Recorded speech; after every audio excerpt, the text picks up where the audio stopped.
Welcome to the Tech Egg. Don't get scrambled. Enjoy the video. In this video, I will explain how to adjust headlights on your Hyundai Santa Fe.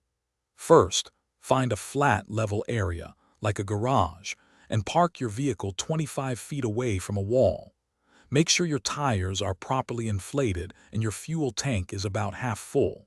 For accuracy, have someone sit in the driver's seat to simulate normal driving weight.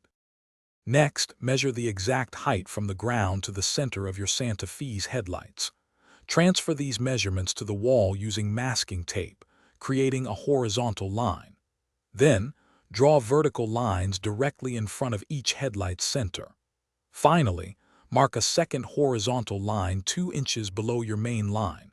This will be your target for the low beam cutoff.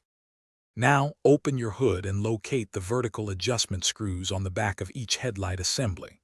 Depending on your Santa Fe model, you might need a Phillips head screwdriver or an 8mm wrench. Turn the screw clockwise to lower the beam or counterclockwise to raise it. Adjust each headlight so the top edge of the low beam's brightest part aligns with the lower horizontal line on your wall.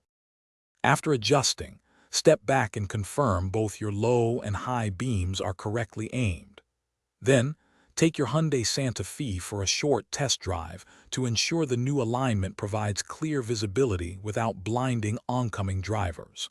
For best results, always perform these adjustments at night. Remember not to lean on the vehicle while adjusting, as this can affect the beam's position. Thanks for watching. Consider subscribing if I helped unscramble your problems.